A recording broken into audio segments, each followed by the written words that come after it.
So, a friend of mine actually just asked me recently, why do you think Dauntless fell? And to be completely honest, I started to really reflect on the idea. You see, I feel like it was a multitude of factors over the course of time that led Dauntless to its overall demise. I don't necessarily put it up to just one. And to be completely honest, I feel like Dauntless has unfortunately been on the decline ever since, what was it, one of its pursuits towards mobile inclusion. I don't think that was the way Dauntless should have went. I think there were a lot of things in regard to Phoenix Labs' approach that were questionable, but I think the desire to grow too fast was honestly one of its biggest themes that led to its unfortunate end. What's funny is that when we look back on how Dauntless was, and I'm talking about way back when Ramsgate was still old Ramsgate, the gameplay loop was actually phenomenal. Even the Game Informer and many critics, and many people back then said the patrols and pursuits, as well as the introduction of the original escalation, were amazing steps towards the right direction. But ever since Reforge, where it completely got overhauled for apparently no big valid reason, was when it started to go down.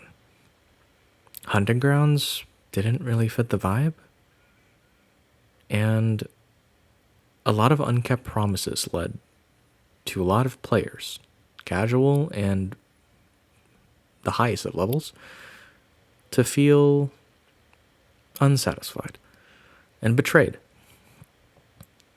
Dauntless had a lot of good things going for it back in the day. We all knew it. It's probably why a good chunk of you are still watching this video. Or still watching, Dauntless content. I mean, I know for sure I go back to Dauntless content. Thinking back on the good old times. Nostalgia and all, and what the game could have been. I can relate. But honestly, I do believe it was that desire to grow too quickly. Led to them losing what made Dauntless Dauntless. The spirit of Dauntless was very prevalent at its peak. It was very popular as a game. It was a cross-platform beacon, and as said by, I believe it was one of the bigger critiques.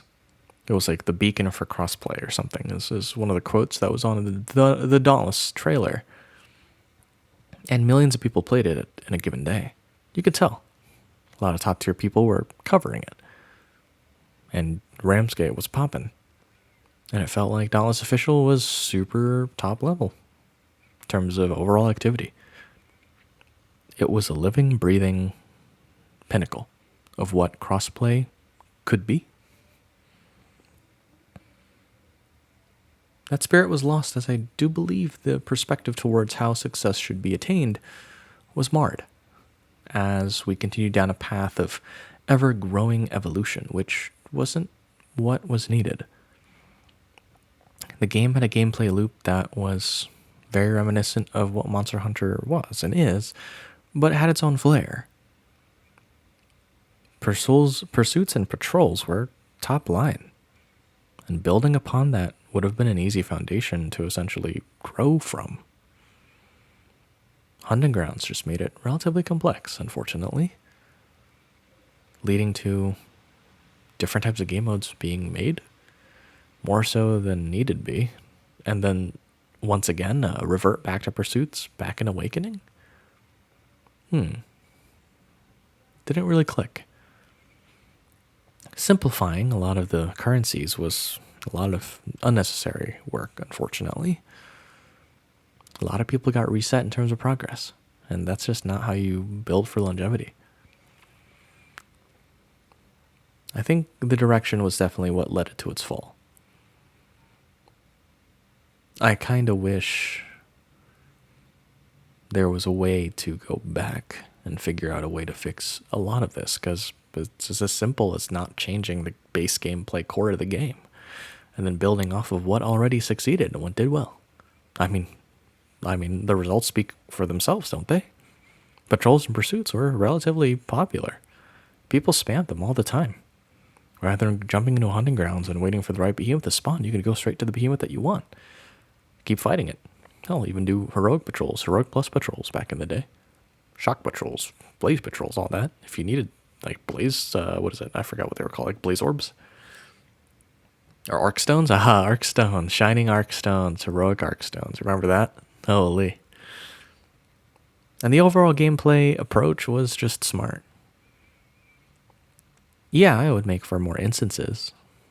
They need to be made based off the party, but it would close.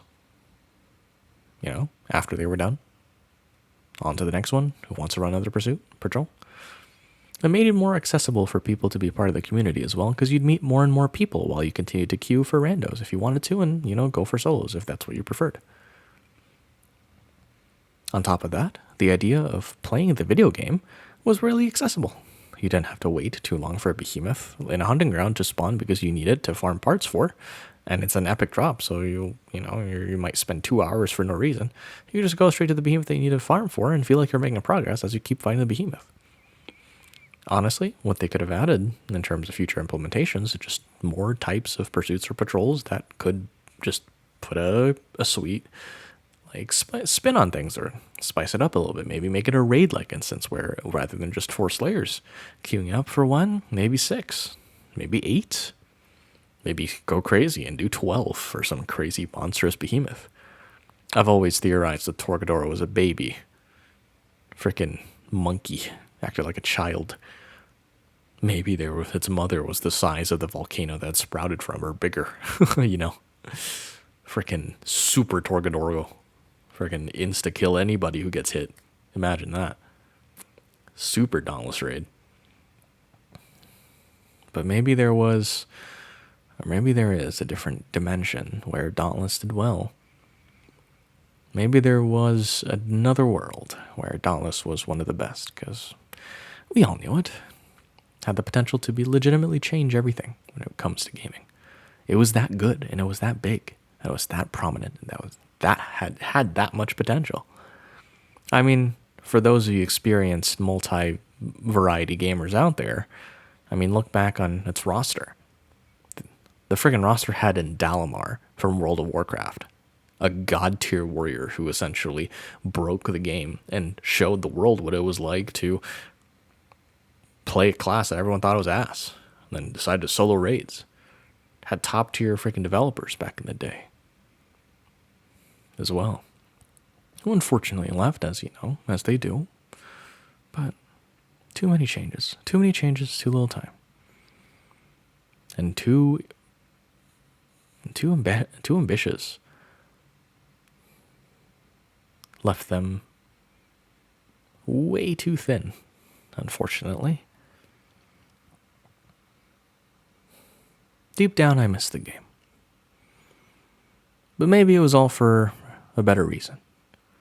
Maybe this is a learning experience for all of us, which I'm treating it as such. There's a lot to gain from the loss of something like this. It may not be a relative or a loved one, but it was something we dedicated a lot of time and good memories to. And at least for the time being, I look to maybe relive some of them. Maybe share them. Expand upon Dauntless as much as I can while it's still relatively fresh. And for those of you who enjoy Dauntless, those of you who are just coming in for the first time, I hope you'll join me for that. Because I think it's a little bit of a fun ride, honestly, going down a once thriving, history-rich, beautiful, and honestly, gorgeous game.